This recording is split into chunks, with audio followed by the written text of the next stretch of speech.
e bem-vindos ao podcast Conversas Energéticas, no qual divulgamos projetos da área de energia e ambiente. Eu sou a Lara Ribeiro. E eu sou a Carolina Crespo. Neste episódio, temos conosco o professor Mário Batista Coelho, formado em Direito, professor das disciplinas de Direito Internacional do Ambiente e da Energia e a Geopolítica da atual transição energética. Essa é uma entrevista muito especial, pois este é o último ano do professor Mário como professor na Faculdade de Ciências.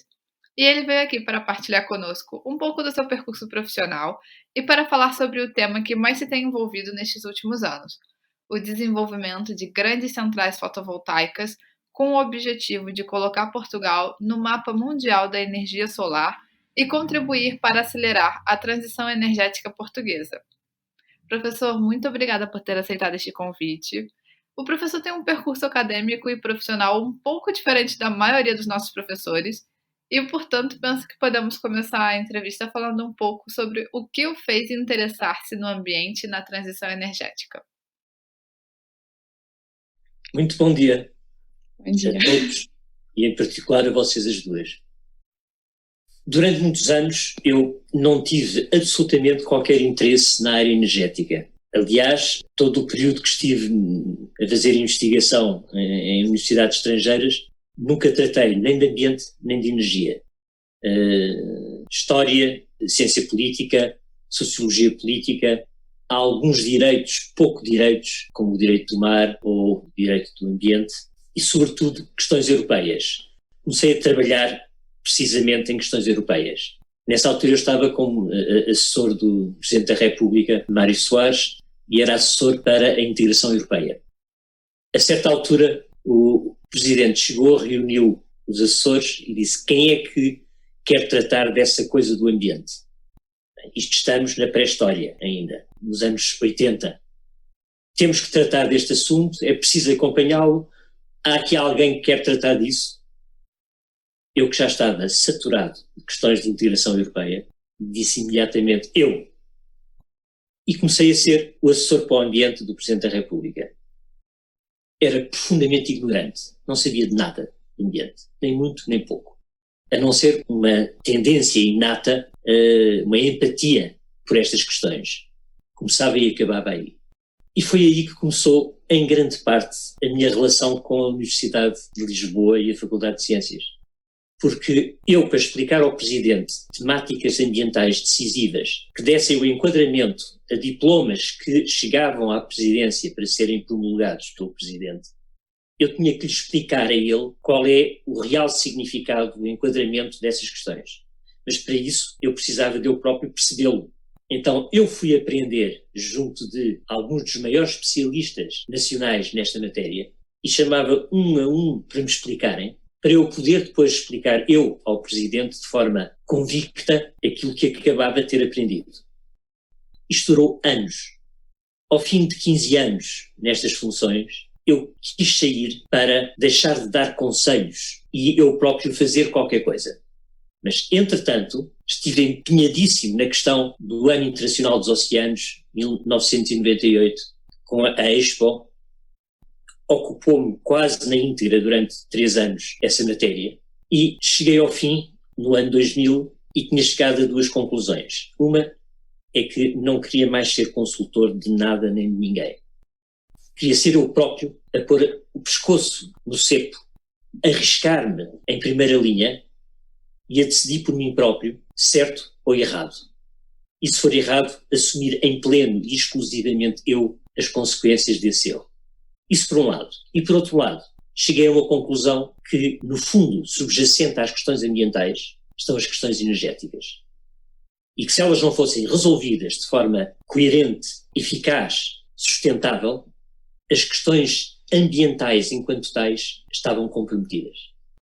Digamos assim que a energia, no meu espírito, passou a ser uma pré-condição da sustentabilidade ambiental. E que eu nunca antes tinha, ou pouco, tinha lidado com essa temática. A partir daí, ela passou a ser central. E dentro dessa temática central das questões energéticas, obviamente as energias renováveis assumiram uma preeminência óbvia, e foi nesse contexto que eu decidi eu próprio dar um contributo nessa matéria. Nessa altura, 2001, a maior central solar do mundo tinha 3 megawatts. Eu sempre adorei ideias loucas, porque tenho a sensação convicta de que as ideias loucas são aquelas que mais se aproximam da realidade. E nesse sentido, avancei para conceptualmente montar grandes centrais solares, quando nada previa, na legislação, em tudo o resto, nada previa que isso assim fosse feito. Não havia uma única central, nem grande nem pequena, em Portugal. Havia painéis instalados em casas e pouco mais. E foi assim que eu comecei a minha vida empresarial. A verdade é que eu não me contentei com uma central de 10, 20, 30. E mesmo assim já eram 10 vezes maiores do que aquela que existia. Apontei para 50, acabou por ficar em 46. Central de Moura, na Amareleja. Em 2008, entrou em operação a central solar da Amareleja, que na altura era a maior do mundo com 46 megawatts, quando a capacidade instalada total em Portugal até então era de apenas 15 megawatts. Mas, antes desse projeto, havia uma cota nacional de 50 megawatts de potência instalada fotovoltaica que não podia ser ultrapassada. Qual foi o papel do professor em remover este limite? Foi total. Foi uma grande batalha em que eu me envolvi em absoluto. Quando, em 2002, eu tive a primeira reunião com o secretário de Estado da Energia, o Eduardo Oliveira Fernandes, e quando lhe disse qual era o propósito que tinha de criar uma central várias vezes, mas muitíssimas vezes, maior do que a maior do mundo de então, que tinha 3 megawatts, e portanto era 15 vezes, no mínimo, maior do que a maior do mundo. Ele ficou a olhar para mim e hesitou entre desatar-se a rir, que eu acho que também riu, e de ficar aflito, e disse, mas isto é sério ou é uma piada? Eu disse, não, é sério. Mas então, você propõe-me uma coisa destas, 2 meses depois de eu publicar os limites, o plafond, até 2010, para essa década, portanto, dos vários setores das renováveis, entre eles o solar, em que o limite é 50, e eu disse-lhe, pois, mas é exatamente isso. Temos depois um problema, que é remover esse plafond, aumentá-lo de forma significativa. Mas para já, a minha proposta é precisamente fazer uma central de 50 megawatts. Ele disse, mas eu pus 50 megawatts nessa portaria de forma quase irresponsável, porque todos os pareceres, todos sem exceção, apontavam para 10, 15, máximo dos máximos 20. Todos os especialistas que eu contatei, até 2010, jamais passará do que 10 megawatts. Falava-se então de megawatts como se fala hoje de gigas, já que as metas atuais são em gigas. Nessa altura eram em megawatts. E eu, dizia ele, eu pus a minha cabeça em pôr lá 50, mas mesmo assim não acreditava, eu próprio não acreditava no que lá estava. Disse, pois é, mas olha, é exatamente isso, são 50 megawatts que eu pretendo. Já tenho sítio, já tenho tudo, parceiro é a própria autarquia local onde irá ser instalada a central, e é 50 o objetivo. Eu conto os tempos não por anos, mas por secretário de Estado. Foram 3 secretários de Estado depois desse, é que finalmente eu consegui passar de 50 para 150 o plafond. Em todos eles dei o meu melhor, o máximo de convicção, de força, de influência, tudo. E finalmente consegui, mas quando consegui era já 2005 talvez, em que o plafond foi passado para 150 por um ministro do Ambiente que tomou essa decisão no último dia antes de se demitir. E eu li nos jornais que ele se ia demitir e, outra vez, que horror! E só 2 dias depois é que soube que foi dos últimos documentos que ele assinou. E pronto, passou para 150. Portanto, a minha herança que eu deixei foi um plafond de 100 para todos os outros. Mas foi uma luta quase desesperada minha. E consegui no final. Associada à central de Marleja havia uma fábrica de painéis solares que foi na altura extremamente importante para criar emprego numa zona do interior do país, onde o emprego é escasso, particularmente o emprego qualificado. Entretanto, em 2019, a fábrica viu-se obrigada a fechar por não conseguir competir com os preços mais baixos dos painéis fabricados na China. Portanto, a nossa questão é de que forma é que o professor vê isto e de que forma é que vê, em geral, o papel da China na transição energética? É uma história interessante, essa. Eu, na central de Moura, da Amareleja, eu fiz sociedade com a Câmara Municipal de Moura. Criámos conjuntamente uma empresa que se chamava Ampere e decidimos conjuntamente, porque isso era um problema relevante para o município, que na concessão desse licenciamento estivesse implicada, de forma mandatória, a criação de uma estrutura que criasse emprego qualificado no local. E, de facto, o licenciamento da central veio com essa condição, para nossa satisfação, minha e do Presidente da Câmara. Vinha lá um deadline, salvo erro, 10 anos. Isto passou-se em 2008, e, portanto, os 10 anos é 18, 19. Cumpridos esses 10 anos, foi encerrada a fábrica. Essa fábrica deveria, pela ordem natural das coisas, ter encerrado em 14, pelo menos, 2013, 2014, 2015. Tal como 600 fábricas na Alemanha encerraram à época. Esta só não encerrou porque era uma obrigação vinculativa do ato de licenciamento. E, portanto, mesmo em prejuízo, continuaram a trabalhar ou a fingir que trabalhavam mais de 2, 3, 4 anos até atingir o limite que legalmente eram obrigados a respeitar. O que se passa é que em 2009 os produtores alemães passou-lhes pela cabeça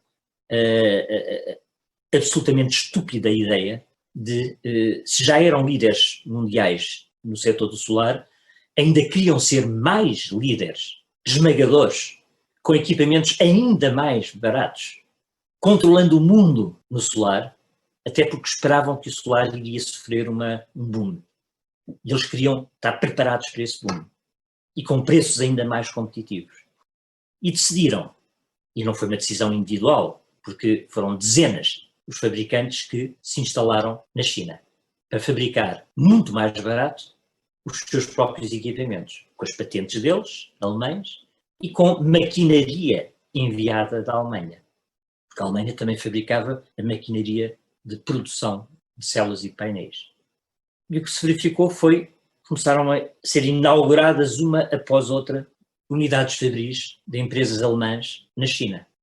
Só que no exato dia em que era inaugurada uma unidade fabril da empresa X alemã na China, nesse mesmo dia eram inauguradas mais 20 clandestinas, estritamente chinesas e completamente ignorando patentes, propriedade industrial, seja o que for.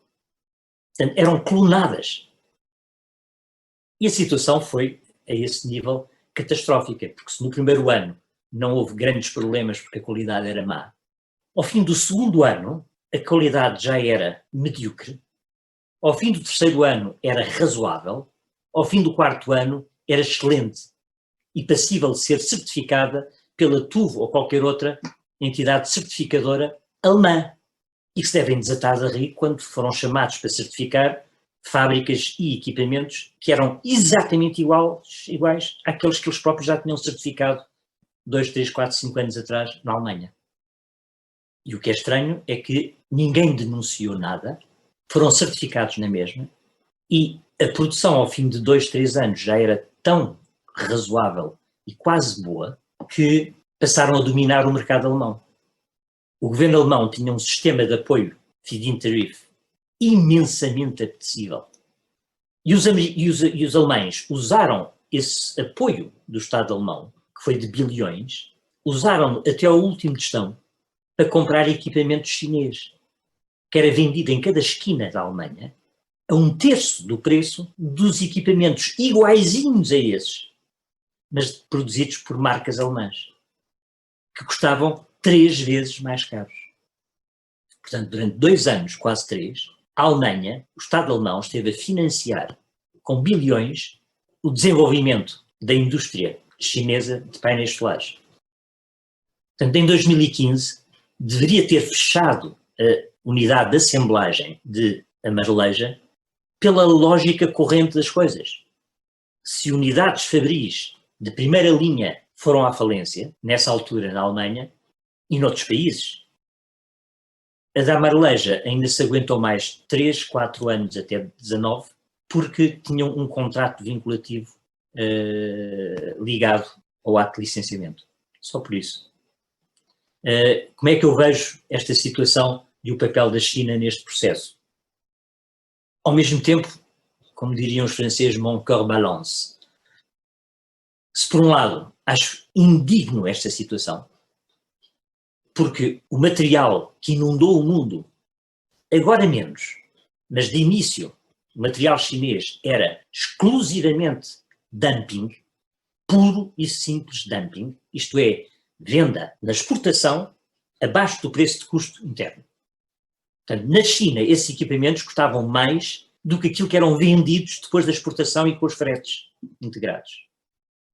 A própria Alemanha, quando acordou para esta situação, pressionou fortemente a Comissão Europeia e, muito a contragosto, a Comissão Europeia acabou por pôr uma ação judicial contra a China por exportação de painéis abaixo do preço de custo. A China foi condenada por dumping, por ações apresentadas na União Europeia, nos Estados Unidos da América, no Canadá e na Austrália. E foi condenada em todos eles. E chegou a um acordo em que teve que levantar os preços e diminuir os estoques de exportação. Qual é o lado bom da história? O lado bom da história é que, pura e simplesmente, nós, neste momento, temos equipamento solar mais barato do que o carvão, do que o nuclear. Nós conseguimos, em 10 anos, dar um salto de 20 ou 30. A China, dominando o mercado interno e dominando, em termos absolutos, o externo, acabou por nos dar equipamentos a preços que começam a ser quase, em termos económicos, preços marginais. A sua pergunta, como é que eu vejo? Eu vejo com um misto de estou aterrado e estou fascinado em simultâneo. E é aí que eu digo mon cœur balance, ou como dizem os ingleses, mixed feelings. Não sei o que sinto, não sei o que eu quero sequer. Estou consciente dos detalhes e das nuances de tudo isto, e isto é ao mesmo tempo fascinante e ao mesmo tempo é inquietante. Muito inquietante. Mas muito fascinante, em simultâneo. Veremos. Sobre a central que teria 2 gigawatts, ou seja, 45 vezes maior do que a central da Amareleja, qual era o objetivo em construir uma central destas dimensões e por que é que o projeto acabou por falhar? O projeto acabou, essencialmente, por minha culpa. Não tive nem a arte, nem o engenho de conseguir. A ideia era boa. Foi um bocadinho. Antigamente, quando se dizia que uma ideia era boa, mas estava antes de tempo, pensava-se em 10 anos. Hoje, o antes de tempo é 1 ano ou 2. Eu lancei esse projeto de 2 gigawatts saído de uma falência financeira, simultaneamente de um sucesso total, que foi a Amareleja. Os 50 megawatts foram um sucesso. O que é que eu queria com os 2000? O que eu queria essencialmente era antecipar-me àquilo que está a acontecer agora. Fico feliz por estar a acontecer, que é o encerramento da central térmica a carvão de Sines, 1, qualquer coisa gigawatts, e 900 e qualquer coisa a do Pego. As 2 centrais térmicas a carvão em Portugal, na minha estratégia, boa mas falhada, deveria ter ocorrido há 5, 6 anos atrás, o encerramento destas 2 centrais a carvão. Porque a soma das 2 dá 2 gigas, que era a minha central solar, que estava a ser preparada. E que estava a ser preparada com CPV. Ora, não sei se sabem qual é a legislação das transferências estatísticas, mas é um país comprar direitos de renováveis, como se eles estivessem a ser feitos no seu país, compra esses direitos, credita em nome desse país, em termos internacionais, E o país que efetivamente produz cede esses direitos ao país que compra. Isto faz parte da legislação comunitária. Nunca tinha sido aplicado na Europa inteira. Portanto, existia já há 6 anos, sem nunca ter sido aplicado. Eu fui a Bruxelas, falei com 2 comissários, andei a chatear aquela gente toda, de que é a altura daquilo que existe na lei, nas diretivas comunitárias, ser efetivamente concretizado. Fui ao Luxemburgo, que com isso resolvia grande parte do seu problema de atingir as metas de renováveis. Porque eles não têm nem eólico, aquilo é só florestas, e em florestas não é eólico. Não tinham solar, não há sol no Luxemburgo. Não têm barragens, eles não têm renováveis. Nem sequer costa têm para fazerem qualquer coisa offshore. É o país mais desmunido de recursos próprios para atingir as suas metas. E as metas obrigatórias nas renováveis é um misto, uma ponderação entre as capacidades endógenas desse território, que no Luxemburgo são muito baixas, e portanto a sua cota era baixa, mas isso é articulado com o PIB desse país, que o do Luxemburgo é altíssimo, mais alto que a Alemanha. Portanto, a meta nacional obrigatória para renováveis do Luxemburgo é altíssima. Eram 11 gigas, em que eles, na melhor das hipóteses, e fazendo milagres, tinham conseguido 2,1 gigawatts. Era o máximo absoluto. Portanto, desesperadamente precisavam de uma cota que cobrisse a sua incapacidade material de atingir a sua cota obrigatória. Portanto, o diagnóstico foi bem feito. O Luxemburgo era o target certo. Bem, consegui que o Luxemburgo assinasse um acordo de compra de 700 megawatts e consegui que o governo português aceitasse esse processo.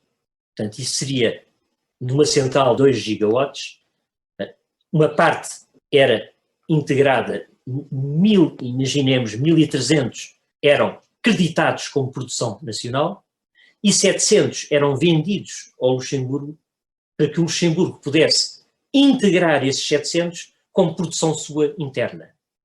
Ora, as coisas correram bem, mas mesmo assim não consegui.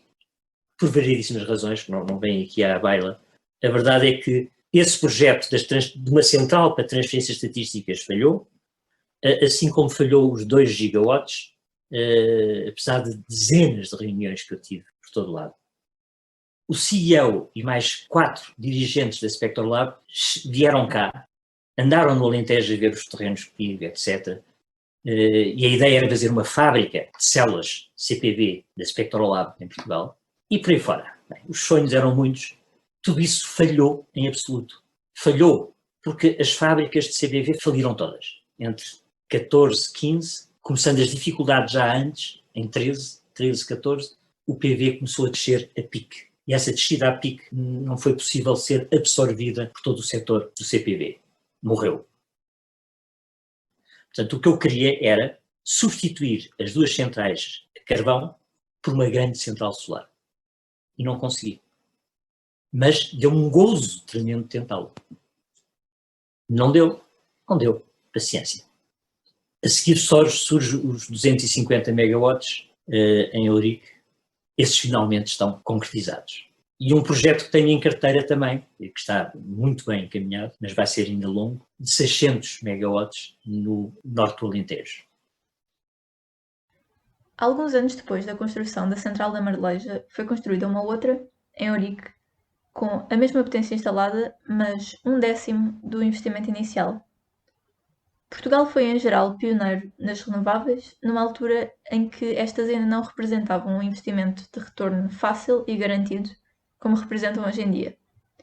De que modo é que o professor acha que isso poderá, ainda hoje, afetar a fatura energética dos portugueses? Olha, alguma coisa carrega. O subsídio que foi garantido, que era aquele que existia por lei a quando da central da Marleja, era um subsídio alto, sem dúvida nenhuma. E que mesmo assim colocava a rentabilidade res-vés, mais do que hoje sem subsídio. Portanto, o milagre gerado pela China na redução dos custos para 1/10 é inacreditável. Obviamente que qualquer central solar hoje não carece de qualquer tipo de subsídio. Zero. mais que antes era consumidor a pagar, as infraestruturas. Essas infraestruturas irão ser agora pagas pelos próprios promotores de centrais solares. Só para ter uma ideia, uma central de 250 megawatts pagará à REN para que a REN construa com zero encargo para o consumidor nem para o Orçamento de Estado, cerca de 23 milhões de euros. Portanto, houve uma inversão total da situação. Neste momento, o solar é ele que vai e que está já a financiar dezenas e dezenas de linhas novas, de subestações novas que vão cobrir o país. Portanto, a readaptação da Rede Nacional de Energia, na vertente de transporte, não na vertente de distribuição, irá ser paga e está a ser paga, essencialmente, por promotores de solar.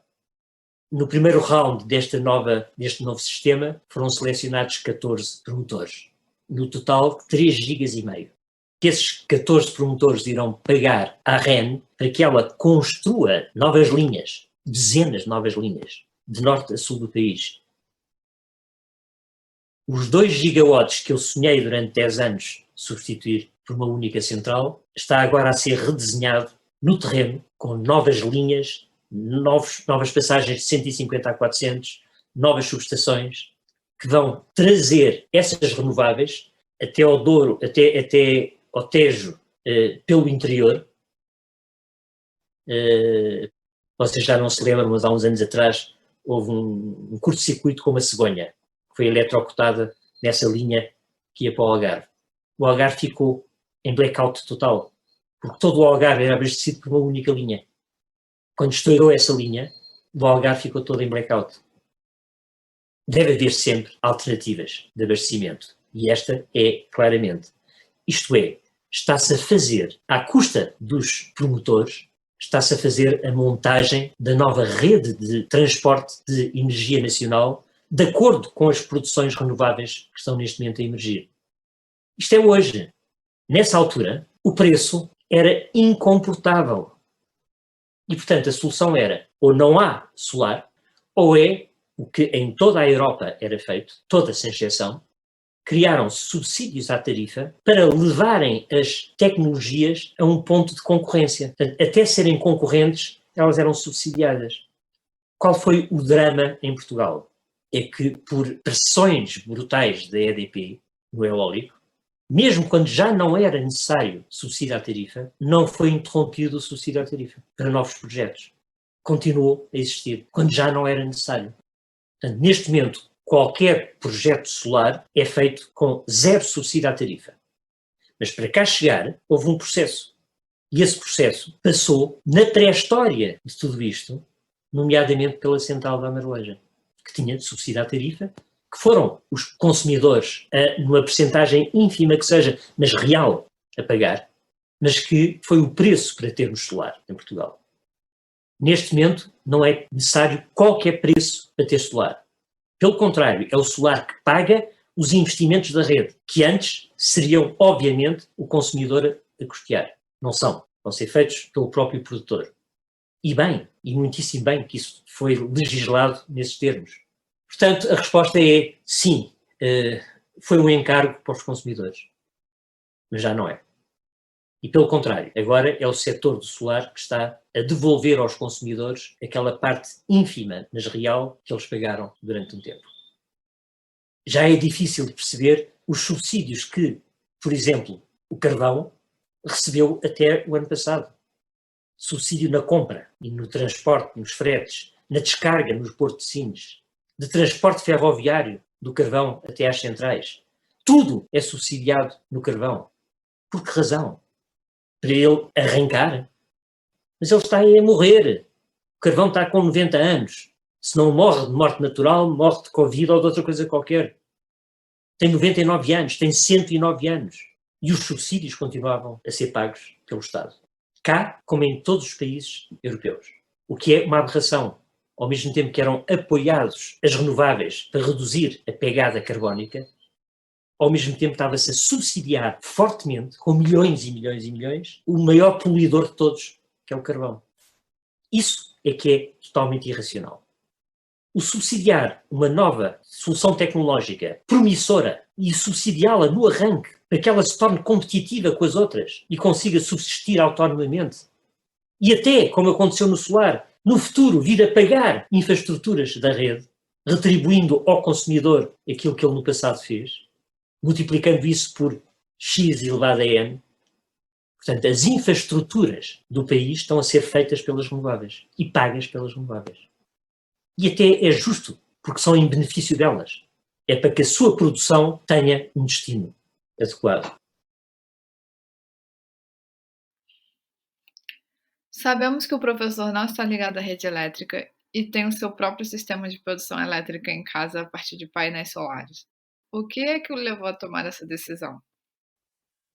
Olha, eu tenho um contencioso que já dura há mais de 10 anos, há 15 anos, há 20 anos, que dura há 20 anos com a EDP. Tive problemas sem fim, tive questões em tribunal. Eu não gosto da EDP e a EDP também não deve gostar muito de mim, se é que sabe que eu existo, mas sabe. E na altura, ou era EDP ou nada, não havia outras alternativas que hoje há. Eu nessa altura tinha um acordo, ainda para a Madeleja, tinha um acordo com um fornecedor, que era a BP Solar. Eram os melhores painéis no mercado. E no âmbito desse acordo, soube que eles tinham um estoque na fábrica em Madrid de rejeitados, painéis que eram rejeitados. E vinha saber que eles eram rejeitados não pela produção, mas exclusivamente pela coloração. Tinham uma cor ligeiramente distinta do resto das séries. Então eram postos de parte. A produção era idêntica. A coloração daquele estoque era diferente dos restantes. Era posto em resíduo. Então eu comprei a um preço relativamente módico 60 painéis, com grande desconto. Instalei-os há 18 anos. Montei-os num tracker e comprei baterias. Neste momento eu não pago água, porque não tenho água. Tenho 3 poços, todos ligados entre si, com bombas, e vou puxando de uns para outros conforme o nível deles e consigo aguentar o verão todo, salvo raríssimas exceções. Aconteceu um ano em que estive muito aflito, mas de resto autossuficiente em água. As bombas dos poços são movidas com a eletricidade dos painéis. Tenho coletores solares que aquecem a água. Eu a esse nível sou integralmente autossuficiente. E é assim, tenho painéis solares. Não foi um ato heroico de eu ter dito um dia eu vou deixar de ter uma pegada carbónica, custe o que custar. Não foi. Foi porque vi em saldo painéis fantásticos e disse logo, eu também quero. É muito agradável, o saldo é muito bom. Eu adoro ser autossuficiente. E adoro quando a EDP cá aparece a fazer a leitura, quer dizer, faça a leitura onde quiser, olha, a fazer a leitura ali naquela árvore, por exemplo, que eu não tenho leitor. Não tenho porque eu não tenho nada a ver convosco. Não tenho, nem quero. Rua. É ótimo. Ótimo, ótimo, ótimo. Só para terminarmos agora, que conselho é que o professor teria para um aluno que queira ter um papel menos tecnológico e mais político na transição energética? Eu não tenho mérito nenhum disso, porque fui para as questões ambientais porque o Presidente perguntou, há algum voluntário para tratar dessa coisa do ambiente? E eu dei um pulo na cadeira, eu quero tratar dessa coisa do ambiente. Eu atualmente acho que sei bastante de ambiente. Tive os melhores professores em explicações privadas do país. Portanto, o meu conselho é fundir na íntegra ambiente com energia e fazer que a energia se torne uma alavancagem da recuperação do território onde ela está instalada. Que no futuro sejam feitas avaliações de impacto ambiental, mas de impacto negativo como de impacto positivo. Se for falar nestes termos, a APA tem a maior das dificuldades em ser ouvida. Eu acho que parcialmente fui ouvido no tocante a Ourique. E aprendi muito com o Eugénio Sequeira, meu amigo. Aprendi imenso com ele e aprendi a, antes de pegar num projeto, tenho que pegar no território, como ponto de partida. Portanto, os projetos energéticos têm que servir o território onde estão e não ao contrário, e não servir-se dele. Isso é uma questão básica. E tem que ser uma nova geração que vai fazer isso, porque a atual não vê assim. Vocês vão viver, e estão a viver já, mesmo que não se deem conta disso, uma década que vai formatar o próximo século. Portanto, esta segunda década vai formatar o século para a frente. E coincide com a vossa entrada na vida profissional. Vocês são atirados à arena, com os tigres e os leões. Mas vai ser fascinante. Vocês vão ser obrigados a surfar, não é grandes ondas, é ondas épicas. E não precisam de ir à Nazaré. É a vossa vida profissional que vai ter convosco. E vocês vão estar no fio da navalha nos próximos anos. E vão conseguir, e vão sobreviver, e vão ser ótimos, e vão ser ótimas. Tenho a certeza disso.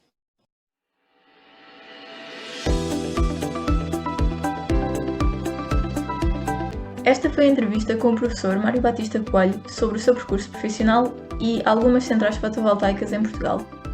Professor, muito obrigada mais uma vez pela sua presença. Nada. Muito obrigado eu. Adorei estar convosco mais uma vez. Boa sorte para vocês e para todos que ouvem. E aos nossos ouvintes, muito obrigada e até ao próximo episódio.